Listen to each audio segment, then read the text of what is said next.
Good morning. I am getting ready to take our son to a puppet show outside. I don't know how this is gonna go. The storms have still been going strong almost every day. I have been struggling with anxiety the past week. My heart racing, just like feeling like everything is just closing in on me. Things I need to do around the house, things I need to do for work, things I need to do for family. It was just too much. And then I would go on social media and make it worse. We need to get out of the house, even though I have all this work to do. So we have been doing that the past couple days. I will also insert footage from yesterday, take you along today and kind of chat about this and things I'm doing that help. Therapists are great, although I do have a story about why I fired my therapist. Maybe I'll share that later. Okay, bye. Oh, sweetheart. You keep getting car sick, huh? Thankfully, we had some clothes I was going to give away, so we're able to get changed here. And I have this wet bag for his other clothes. And then we're still cleaning this out. You having fun up there? Are you going to drive us around somewhere? He thinks this is great. I have the keys, so he cannot lock me out of the car or drive the car. Are you going to come into the back seat? Okay. Back in action. Yeah? Back. Okay. I swear by this camera. I think every parent should have one. When I hear a noise and I'm not sure like what just happened, he just made like a little burp sound and I was able to check the camera and see that obviously he had gotten car sick. I wanted to keep him facing rear for as long as possible. I think it's up to, he has to be 2 or like 30 something pounds. I have to look it up, but he might just have to be turned forward facing because he cannot be getting sick every time he gets in the car. I feel awful for him. We did not make it to the puppet show.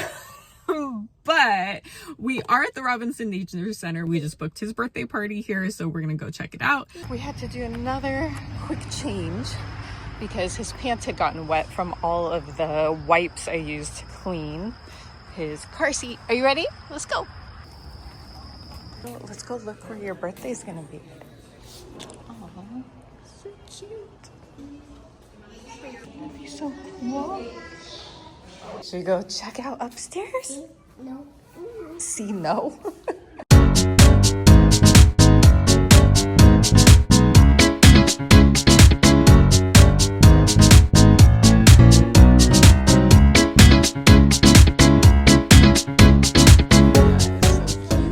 Crunch factor, 10 out of 10.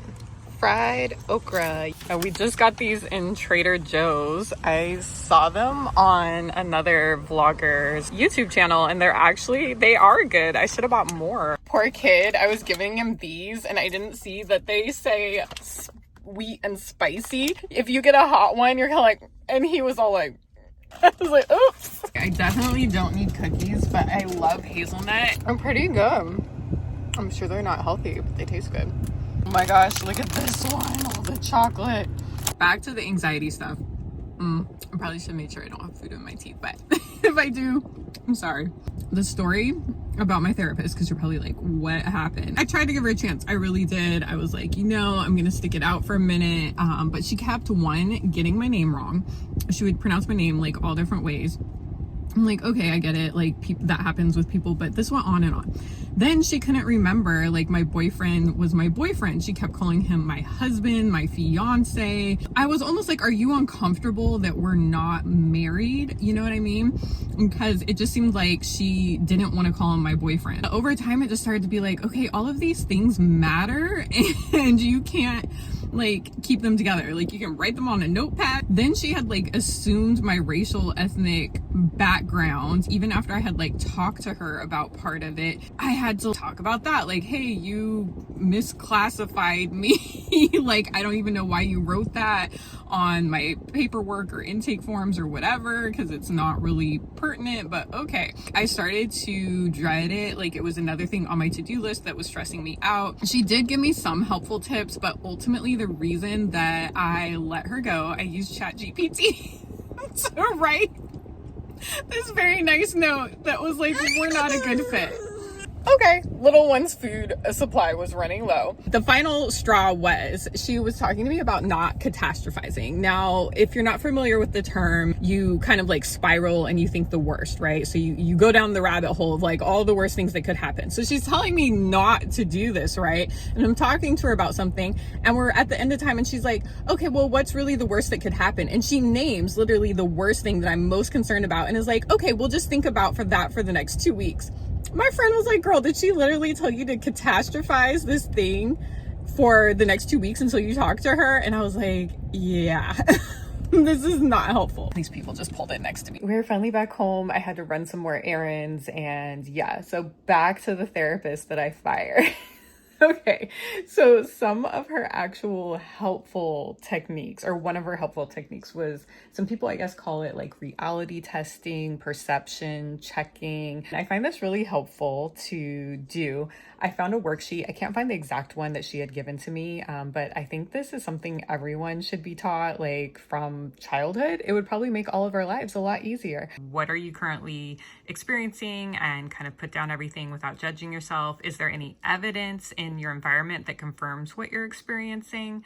Am I interpreting this situation based on facts or assumptions? How might someone else view the situation? What actions can I take to verify my perception of reality? So I would find that when I would use that chart, it would definitely help to ground me. This past week when I just felt overwhelmed and I'd be sitting here and my heart would be, beating fast, and I was like, oh, I need to, order all this stuff for the house and do this stuff for work and do this other stuff for his birthday. And, it was just going on and on and on. If I were to have used this chart in that moment, it would be like, no, I don't actually need to do every single one of those things right now. Actually, probably only need to do one of those things and I can break it down over multiple days. But it's kind of hard when you start to spiral to get out of it. That's kind of the hard part. I tend to get anxious when I have a lack of sleep. And that whole week, I kept getting woken up. I could not go back to sleep even when I had time to go back to sleep. And then everything becomes really overwhelming for me. And there's a lot of evidence, like physiologically, as to why all of this stuff happens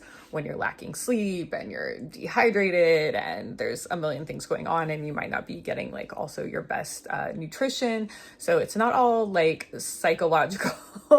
I did not first have like a panic attack or anxiety attack. I'm not even sure which one I actually had. That happened during COVID with my ex-husband. He was in China in a coma. I had to go over there. Our health insurance company was going to leave us over there. They were not going to medevac him, even though that was really the only way to get him home. They were shutting down the country. Their country, our country, and our visas were expiring. So you can imagine why I might have started having panic attacks. I was also getting kicked out of hotels by the Chinese government that was shutting them down and using them to quarantine people. So yeah, just imagine all of that. And you definitely start feeling like your heart's going to beat out of its chest and you can't breathe and you can't move. I was washing my clothes in the sink. Last night, I literally slept at the hospital, and then the air ambulance finally came because y'all know I got on the news and made sure we were getting home. All of my friends and family, thank you. All of the strangers that signed petitions. So sad that to get help, you have to like embarrass companies for them to do the right thing because they just see dollar signs and they don't want to pay it. They don't care if you lose your life as long as they make their hundreds of thousands of dollars. We're not going to go down the rabbit hole. But anyhow, that is the period in my life when I first like experienced a full on like anxiety panic attack. I was in my mid-30s. Yeah. So just a little bit of backstory there. If you want more of the whole story, I could do that, but I can already feel like my heart's starting to race just like thinking back on all of that. I am going to put in some of the footage from yesterday, kind of talking about some of the other little things I've been doing that have been helping me reduce my anxiety. One of the things I've been doing to deal with my anxiety is to take control of what I can. Some of those things are things around the house that just drive me up the wall every day. So one of the things I've been doing, our bathroom like shelf situation broke in the shower, and nobody wants to get in the shower with like kid shampoo everywhere, everything just cluttered all over the place. So I found these OXO, and they have the grips. They're not like the most beautiful things, but they are really, really strong. This is metal here. When I say they're strong, do you see this? I'm pulling on this. It is strong. Okay, this one is 2. This is one thing that makes my life nice. I walk into the bathroom, everything's like neatly organized. Another thing that has been driving me up the wall literally is only having one giant step stool. Our son needs one in the bathroom to wash his hands, so I'm always like shuffling that one like back and forth from the kitchen to the bathroom. I'm over it. It's just those little tiny things that make my life better every day. I took some stuff that was out in the bedroom, I organized it, I put it in the closet, and now when I walk in the bedroom, it's like, things are clean, put away, and the clutteredness of everything is not like adding to my anxiousness. This is kind of a funny one. My Apple Watch, I've always wanted to get these bands. This is the Starlight color, so I just had the silicone band that looks like a sport one. I always wanted to turn it into looking like a nice watch, so I finally got like the black, says it's leather, questionable, from Amazon. And then I also got one that's kind of the color of this bag. So that was another thing. So today when I was getting dressed and I wanted to look a little more put together and wear my bracelets, it actually looks nice and goes together versus the silicone sport band. Those are the types of things I'm talking about. It's like self-care and utilitarian stuff. So getting my hair done, you know, getting some clothes. I know, I was like, no, by year. And then my transmission went out and all this stuff. So we've been buying and borrowing. I'm still aggressively paying down things. It's just not quite going the way I wanted it to, but I still think I'm going to pay off a decent amount. It's just going to go a little bit into next year, and we're still trying to get a house. I know if anybody's been following me all year, you're like, girl, what are you doing? I'm getting clothes that actually fit me, that I actually feel good in. There is an Instagram, I don't know what you would call her, if she's like an influencer, but I love her style. I will post her. I think her name's like ASAT. But anyhow, I'm learning how to like layer and do jewelry pieces and stuff from her in a more sophisticated way. At the checkout just now, look what they have. I've been wanting to try this one. Let's try this Dubai chocolate as part of my self-care. I did eat a cookie too, but I think I'm gonna hit 10,000 steps today. Oh, it's already melting. What the heck? Look at that. It's melting in the store. I feel like this is not accurate taste test because it's melting. I'm gonna have to stick these in the refrigerator. I just realized in the last segment, I had half my dinner/lunch stuck in my tea. I was in here with like cardboard trying to get it out. Note to self, add those, my little, they're like in between, not the flossers, but the little in between brushers. I have them at home. I need to dump them in my bag because this keeps happening. Okay, the chocolate taste test. So the Dubai chocolate that I bought earlier, I put it in the refrigerator so it's nice and cold. Much better. Okay. Definitely get it when it's not melted. It's pretty good. I mean, I don't know, I'd spend $10 on it again, but it's good. Here goes another storm. Oh. See that? Y'all see that?